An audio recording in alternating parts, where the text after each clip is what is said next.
नमस्कार, मैं सुमन बंसल आपका अपने YouTube चैनल पर हार्दिक स्वागत करती हूँ। पिछले 2-3 दिनों से हम कार्तिक के बारे में बात कर रहे हैं और मैं बार बार आप लोगों को इस पक्ष में समझाना चाहती हूँ कि कार्तिक किसी को भी त्याग नहीं करना चाहिए।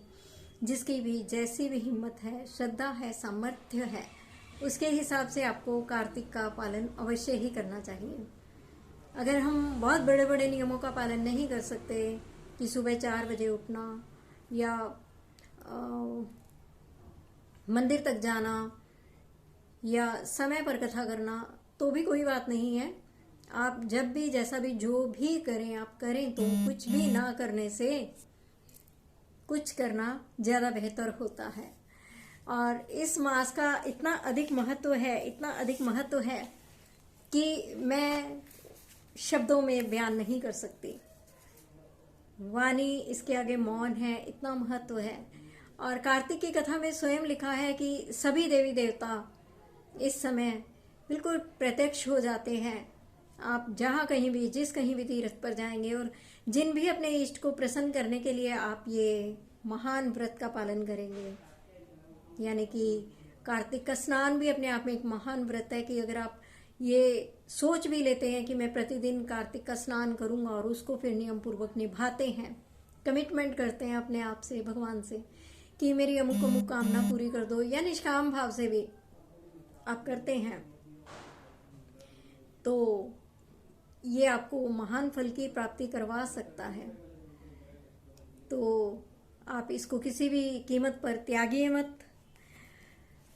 कथा में लिखा गया है कि इस महीने में खास करके भगवान विष्णु को प्रसन्न करने के लिए जो कुछ भी हम व्रत करते हैं, दान पुण्य इत्यादि करते हैं, वर्ष भर में हम जो भी करते हैं वो अक्षय नहीं रहता, वो अपना समय आने पर फल देता है और वह पुण्य समाप्त हो जाता है। लेकिन इस महीने में हम जो कुछ भी कथा, व्रत, पूजा पाठ, स्नान, दान, जाप इत्यादि करते हैं, वह सब अक्षय हो जाता है। एक नहीं, पूरे 30 दिन है अक्षय पुण्य कमाने के। अक्षय का मतलब ये कि जिसका कभी भी क्षय ना होता हो, जो पुण्य जन्म जन्मांतरों तक हमारे साथ चले, वह है अक्षय, जिसका कभी क्षय ना हो। क्या दान करना चाहिए? देखिए, बहुत सिंपल है। भगवान बहुत ही करुणा वरुणालय है और अनुग्रह करने के वे स्वयं भी मौका ढूंढते हैं, तरीके ढूंढते हैं, और उनकी कृपा शब्दों में बयान नहीं की जा सकती। इन 30 दिनों में अगर आप एक स्नान भी कर लेंगे ना, तो वो इतने प्रसन्न हो जाएंगे कि आपकी मनोकामना तब भी पूर्ण कर देंगे। केवल एक स्नान, और स्नान के बाद आप दिया बत्ती कर दीजिए। और स्नान भी देखिए, कथा में ही लिखा गया है अरुणोदय काल। तो आप स्नान कीजिए, आप सूर्य को जल दीजिए।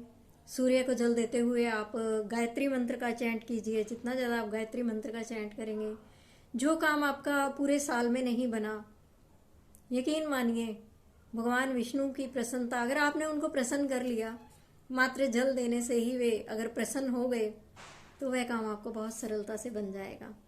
तो सूर्य को जल जरूर देना चाहिए। यहाँ पर मैं बताना चाहूँगी कि जिनका भी बर्थ कार्तिक के महीने में हुआ है, उनको तो ये विशेष तौर पर कार्तिक व्रत का पालन करना ही चाहिए। आप दान कर सकते हैं, प्रतिदिन इसमें दान का विधान लिखा गया है। अगर आप स्नान नहीं कर सकते, कोई बात नहीं। अगर आप दान करते हैं प्रतिदिन, कोई आप अन्न का दान करते हैं, अगर आप फल का दान करते हैं, तो भी वो इतने प्रसन्न हो जाते हैं कि यज्ञों के समान, एक दिन के दान का एक यज्ञ के समान फल मिलता है। अभी आप ये देखिए कि अगर आपने 30 डेज तक डेली कुछ ना कुछ दान किया, अन्न दान किया, या आपने फल दान किए, गरीबों को भोजन खिलाया, जो कुछ भी किया, तो आपको 30 दान का फल मिला, 30 यज्ञों का फल मिला। कितनी बड़ी बात है। यज्ञ करवाना कोई छोटा मोटा काम नहीं होता है। यज्ञ में बहुत सारा पैसा लगता है, लेकिन भगवान इस माह में बिल्कुल प्रसन्न है। आप 30 दिन तक लगातार दान कीजिए और अनेकों यज्ञों का आप लाभ लीजिए। ब्राह्मण और ब्राह्मणी को घर पर बुलाकर आप भोजन करा सकते हैं, उनको वस्त्र दे सकते हैं, दक्षिणा दे सकते हैं। एक जोड़े को अगर आपने बुलाकर एक बार भी इस मास में विधि पूर्वक उनको भोजन कराया और दान दक्षिणा सहित उनको प्रेम से विदा किया, तो यकीन मानिए आपने सिर्फ उस एक भोजन में अनेकों यज्ञों का फल प्राप्त कर लिया है। अगर आप व्रत करते हैं, वो भी अपनी शक्ति के अनुसार की बात होती है। अगर आप कार्तिक मास में व्रत करते हैं तो भगवान तब भी कृपा करने के लिए तैयार हैं। व्रत अनेक प्रकार से किया जाता है। कुछ लोग पूरे 30 दिन तक अन्न ग्रहण नहीं करते, केवल फलाहार पर रहते हैं। और कुछ लोग वो पूर्व में जब हम छोटे होते थे तो दादी और नानी के मुख से सुना करते थे, छोटी सांकली बड़ी सांकली, कि एक एक दिन के बाद मतलब अन्न को ग्रहण करना, या एक दिन भोजन करना और एक दिन बिल्कुल भी भोजन नहीं करना। तो ये छोटी सांकली बड़ी सांकली आदि होती थी, जो कि अभी मुझे पॉसिबल नहीं लगती है, क्योंकि अब लोगों का प्राण वैसा नहीं रह गया है। और अन्नदान तो जैसे कि मैं कहा करती हूँ महादान, क्योंकि अन्न से प्राणों की रक्षा होती है। कोई भूख से मर रहा है, तड़प रहा है, भोजन की जरूरत है, उसके पास भोजन नहीं है और वो एकदम आतुर और व्याकुल है, ऐसे में अगर उसको हम भोजन करा दें तो उसके प्राणों की रक्षा होती है। तो अन्न दान से हमें 2 लाभ होते हैं, अन्न का दान उसका लाभ, और जो हमने उसको भोजन करा के प्राण दान दिया उसका लाभ। तो हमें 2 लाभ होते हैं। अन्न हमें इसलिए दान करना चाहिए। व्रतों से प्रसन्न होते हैं। अगर आप स्नान भी नहीं कर सकते, आप कोई बहुत बड़ा दान भी नहीं कर सकते हैं, आप व्रत भी नहीं कर सकते हैं, सो के कोई बात नहीं, तो भी वो आप पर कृपा करने के लिए तैयार हैं। वो बोलते हैं कि ठाकुर जी बोलते हैं कि मुझे बस केवल तिल दान कर दीजिए, और कुछ नहीं कर सकते, तिल दान कर दीजिए। अभी तिल कैसे दान करेंगे? जी हाँ, आप मंदिर में जाइए, भगवान के आगे आप रख सकते हैं, थोड़े से तिल ले जाइए। और अगर आपको प्रतिदिन करना है तो भी कोई बात नहीं। पीपल का भी विधान है कि आप एक लोटे में थोड़ा सा जल डालिए, एक चुटकी तिल डालिए, और भगवान विष्णु का स्वरूप समझकर या सभी देवी देवताओं का स्मरण करते हुए अगर आप कार्तिक मास में पीपल में डेली जल छोड़ते हैं तो यकीन मानिए आप महायज्ञों का फल प्राप्त करते हैं। और ऐसा आपको 30 डेज का पैकेज मिला हुआ है। और अगर आप 30 डेज नहीं भी कर सकते, जब भी आपको ये वीडियो मिलती है आप तब भी कर सकते हैं। और ज़रूरी नहीं है कि ये प्रयोग जो है आप केवल कार्तिक में ही करेंगे। इस प्रयोग को आप कभी भी कर सकते हैं, क्योंकि पीपल में तो सदैव देव विराजमान ही रहते हैं, सभी देवों की कल्पना की गई है। तो आप ये काम कीजिए। अगर आपके पास शक्ति है, धन है, सामर्थ्य है, आप गोल्ड दान कीजिए। कार्तिक में स्वर्ण दान का इतना अधिक महत्व है कि मैं आपको बता नहीं सकती। आवश्यक तौर पर अगर आप कर सकते हैं, भले ही आप एक नाक की छोटी सी लौंग दान कर दीजिए, छोटे छोटे आप टॉप्स दान कर दीजिए। खास करके वो लोग जो कार्तिक बॉर्न हैं उनको तो स्वर्ण दान इस माह में करना अति ही आवश्यक है। तो स्वर्ण दान कीजिए जितना हो सकता है। और आप क्या दान कर सकते हैं? आप चांदी दान कर सकते हैं। अगर आप स्वर्ण दान नहीं कर सकते, आप चांदी का दान कर सकते हैं। इससे आपका मून भी बहुत अच्छा स्ट्रांग होगा। स्वर्ण दान से आपका सन स्ट्रांग होगा, और चांदी दान करने से आपका मून स्ट्रांग होगा। आप भूमि दान कर सकते हैं किसी अच्छे कार्य के लिए, भूमि दान कर सकते हैं।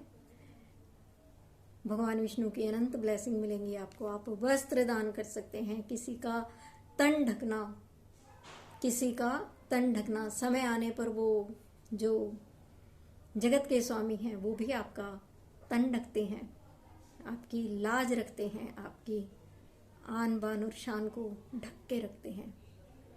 याद है द्रौपदी ने जब कान्हा की अंगुली घायल हुई थी तो उस पर अपने दुपट्टे का, साड़ी के पल्लू का छोर फाड़ कर पट्टी बांधी थी, और उस करुणा निधान ने उसको भी अपने ऊपर इतना बड़ा एक दान माना, एक ऋण माना, समय आने पर उसको चुकता किया। हमारी पांचाली की साड़ी खींचते खींचते दुर्योधन हार गया, लेकिन साड़ी का ना आदि पाया ना अंत पाया। वस्त्रदान इसलिए भी किया जाता है। जिस भी कामना से आप जो भी दान करें, आप यकीन करिए वो रखने वाले नहीं हैं, अनंत गुना करके देने वाले हैं। जितनी भी आपकी शक्ति है, सामर्थ्य है, अच्छे से अच्छा दान कीजिए। लेकिन यहाँ पर मैं आपको एक बात और मेंशन करूँगी कि अक्सर मैंने कार्तिक दान में देखा है, तुलसी विवाह के उपलक्ष्य में जो नहीं पहनने वाला होता है, अपने लायक नहीं होता है, वो सब सामान दान किया जाता है। और समय आने पर जब धर्म हमारी रक्षा नहीं करता तो हमें लगता है कि कहाँ है ईश्वर, मैंने इतना कुछ किया लेकिन मुझे फल नहीं मिला। तो हर काम को करने से पहले थोड़ा सा टटोलिए, आप कितना फेयर कर रहे हैं, आप कितना फेयर कर रहे हैं। दान लेने वाले को बुरा नहीं लगना चाहिए। ऐसा दान कभी मत दीजिए कि वो दान देकर आप उसको उसकी हैसियत याद दिलाएं कि हम तुम्हें इसी के काबिल समझते हैं, हमारी नज़रों में तुम्हारी यही हैसियत है। जो दान लेने वाला है वो अपने तपोबल पर दान को पचाता है और बदले में अपने पुण्यों का आपको अंश देता है, ये बात याद रखिए। और अगर ये बात आपको कभी अभी समझ नहीं आ रही है तो दान लेकर देख लीजिए कि दान को पचाना कितना कठिन है, सरल कार्य नहीं है। जिसको आप दान देते हैं, आप कोई एहसान नहीं करते हैं, आप अपने आप पर एहसान कर रहे हैं दान देकर। अपने पापों से निवृत्ति पा रहे हैं।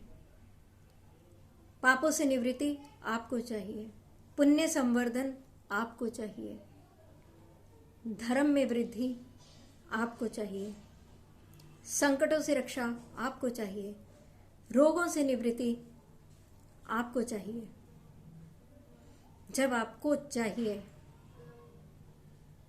तो आपको ये भी चाहिए कि दान आप न्याय संगत तरीके से करें, किसी का हृदय न दुखने पाए।